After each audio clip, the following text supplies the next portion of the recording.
everyone, and welcome back to the Diamond Moment. I'm your host, Luciana Cordero, and today I have the honor to be joined here by three-time world kickboxing champion, David Bybee. Hi, David. How are you? I'm great. Thank you for having me. It's a pleasure to have you here. Oh, yes. It's great to meet you too. Okay, so let's get started. I wanted to start a little bit talking about just like you had a great journey in martial arts. So I wanted to know how you got into this sport. Like, what led you to get into the world of martial arts? So that's probably a long discussion, interesting, but maybe not enough time for this. But in a long story short, I was, had a troubled youth, background and stuff. I found martial arts for the wrong reason because I was like, I was getting into fights and I was doing different things. I was like, you know what? I want to do karate. I want to be even bigger and badder and meaner. And that was the opposite. So I started martial arts when I was about 12, 13 years old. And I never got another fight outside the ring again.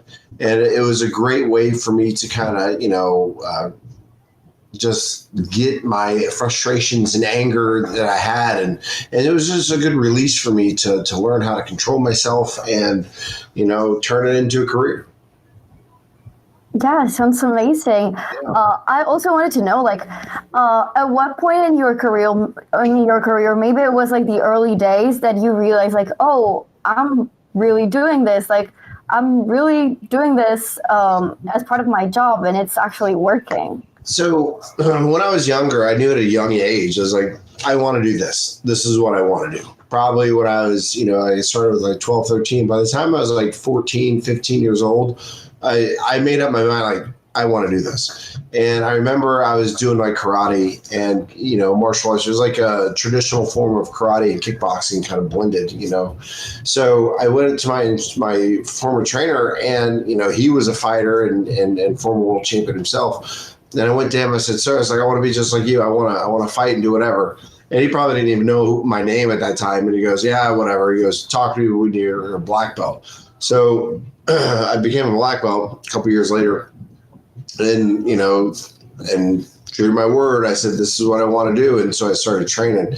But, at that point in time, I probably started training when I was like 16 for fighting, and I was already teaching and stuff. And by the time I turned 18, I was doing it as a full-time career, so this is the only job I had was teaching at the gym I was at, fighting. It was just, and I've been doing it ever since then. So my whole life has just kind of been geared towards that. But just waking up and getting that black belt that time and being able to, do what I said I wanted to do was my eye-opening experience and moment, if you want to call it that. Yeah, I love that. I love that story.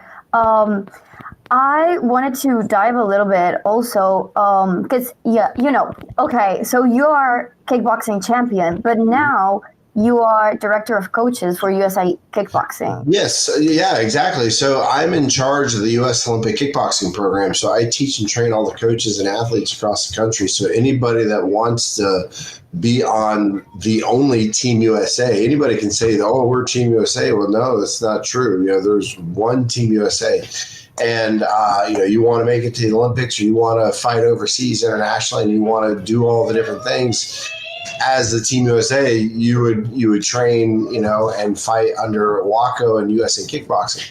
And so, I'm the head coach. I teach and train all the coaches and the athletes across the country. I got to go to the Junior Pan Am Championships will be in Dominican Republic this August, and then the Adult World Championships are going to be in Abu Dhabi in November. So I got a busy slate, of time, lots of traveling, this year. And next week, Tuesday, I got to go to Brazil. I'm representing USA in the training conference for all the Olympic coaching stuff for kickboxing. So it's definitely kind of cool, but it's a lot of work at the same time. Yeah, I mean, definitely. You just said it. You have to do a lot of traveling. There's a lot of international events and international things that are going on. But I also wanted to ask about like local events. So like how important do you think that local and regional events are, like the Battle of Tampa Bay, for example, for like the long-term development of kickboxing talent? It local events are great, and they're definitely a great way for you to kind of sharpen your sword, for battle and whatnot. But there needs to be more. Like Amir puts on probably the best event that I know of in the Tampa Bay area once a year.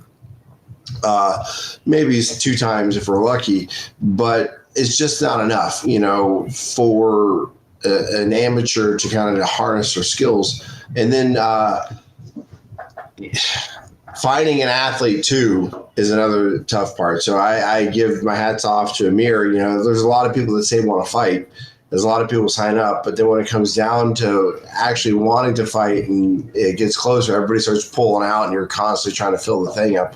So I give him a lot of credit for his abilities, managing that. But to answer your question really clearly, it's super important. The more shows that can be done and the more athletes can go to harness and get better in their skills, the better it is. But the adverse effect of that is coming from my end of the spectrum where I'm trying to find these fighters and get them on Team USA to compete and travel internationally.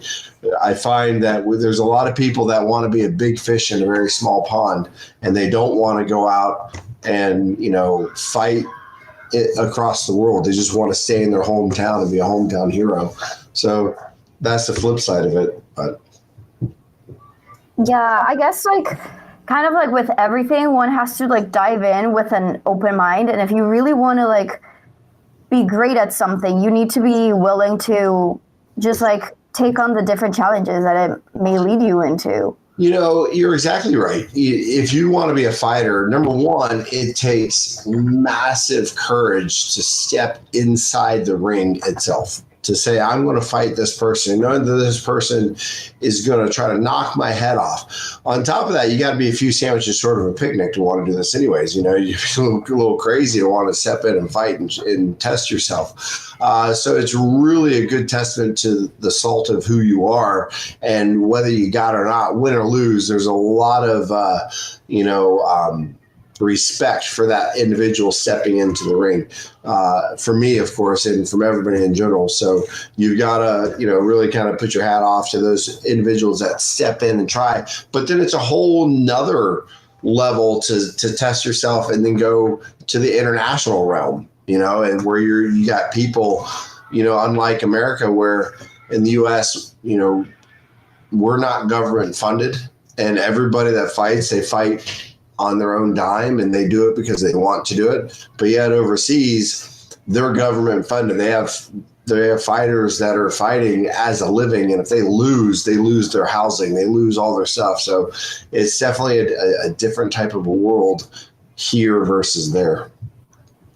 Yeah, and now we've talked to a lot of fighters that are going to be taking part of the Battle of Tampa Bay coming up, and there's a lot of amateur fighters and a lot of young fighters. Do you think that there's anything that we as the audience should be like watching out for? Any like rising stars that you think we could like keep our eyes on? There's I know I've got a lot of athletes in my gym that are competing on this, and just in general, I would say watch. Everybody's a rising star. Everybody, it just depends on how far they want to take it, and how hard are they willing to train, and how hard are they willing to kind of work for that dream, if that is their dream. But, Matthew is Berman. He's one of my fighters. He's the co-main event. He's definitely a rising star. He's the current national champion for USA Kickboxing. So he's actually got a ticket to go to Abu Dhabi for the Worlds. So, this will be a good stepping stone for him fighting the tough fighter he's got. Cayman he's a main event. He's a rising star. He's a 2-time national champion under USA Kickboxing as well. He is fight, and this will probably be one of his last striking fights because he wants to go to the MMA world, and he's really good. So that'll be a good one to watch out for. But one of the rising stars we have that's also on the card is Frankie Rodriguez. He's really good. He's an up-and-comer. He's young. He's 17, 18 years old. So he's got that fire. He's got that grit. So you're going to see a lot of explosive matches coming from our side of the gym, not discrediting anybody else coming and fighting. I'm sure they're going to be tough too. I just don't know much about who they are. Yeah, and I didn't want to miss out on the opportunity to talk a little bit about your son, because like he's currently ranked number 3 in the world, and I just wanted to know what has it been like watching. He's the world champion. Oh yes, okay, yeah. Yeah, he knocked the German out. But yeah, the world champion. Yeah, he's the world champion. Yeah, and then what has it been like watching him like get to this point? Oh my gosh, it's stressful. It's probably why I've got no hair here watching, training. There's a lot. I'm sure there's a lot of people that can understand, but there's probably more that don't. It's a different feeling when you have your own blood, or loved one in the ring, and you're teaching, training them, and they're your family and they're in the ring. So I've done this twice. So my ex-wife, his mom, used to fight. So I was able to practice with her, get used to that, because your wife's in the ring. It's crazy. But then when my son started fighting, it was even worse. So it's definitely a rough and tumble type of a situation, where it's like I want to help him and go out there and do it for him, but I can't. You just got to rely on what he does. And we've got a really amazing bond. And it's almost like a joystick. I'm like, I say a command, and instantaneously he throws it. It's insane. But so he's definitely somebody. He's an up-and-comer to watch. That was his last fight, amateur-wise, when he won that world title against Germany, and now he's got a pro fight scheduled in Queens, New York, May 30th. So we're going out there. We're going up there. We're going to fight a Pro K1 debut, and he wants to be the king of kickboxing and make it into the one championship or glory. So we've got our stepping stones there. And he was a multi-time national champion, and then took third place in the Worlds in Portugal for Team USA as well. Yeah, so that's where he got the third place. Yeah. Yes. I love all of this that you're saying. And I mean, he's got a great example and someone great to follow their footsteps. And yeah, I just wanted to close off with asking you a little bit about advice that you can give upcoming fighters, maybe even people that haven't really gotten into the sport yet, but they're looking into it. You know a lot about this sport. So what can you tell them? That's a wonderful question. And my advice that I tell all my athletes and people, whether you decide to fight or not, more so if you do fight, is everybody's is different, but find your why. You have to find your why. And when I say that, why are you doing this? Why are you stepping into the ring? And it doesn't matter what your why is. It's got to be enough to get you up and out of the bed and train when you don't want to train. So when I was fighting and I was training, my motivation, my why was I wanted to prove everybody that in my life that they were wrong. That I am somebody. I am, what I said I was going to be, that I was going to do it, and I did it. And then my fear was the fear of losing. And so I thought that if I went out there and I lost, which is not true, but if I went out there and lost, that nobody would like me anymore, and that's it. I was done, So, but that's what fueled me, what true or not, but that's how I felt, and that's what I thought. So that's what my why was, and why I would get up at 5 o'clock in the morning and go running, or go to the gym on a holiday and work out and train and find sparring partners and make myself the best I could be, because it's so easy for people to just sit on the couch sometimes or eat those Twinkies or whatever it may be, like, oh man, I want this ice cream or this pizza instead of, following your diet or going to on your long run. It's easy to not do it. It's easy to say you want to do it, but it's not easy to follow that path. So my advice, find your why, find your motivation. What is it that's going to get you up and out even when you don't want to? And if you can do that right there, that'll take you above 80% of the people that are out there. If you can train and harness yourself in that to that extent, you'll be better than 80% of the people that are fighting out there now. That's my opinion. And that's amazing advice. Thank you so much, David, for giving us this time to talk to you. So anytime.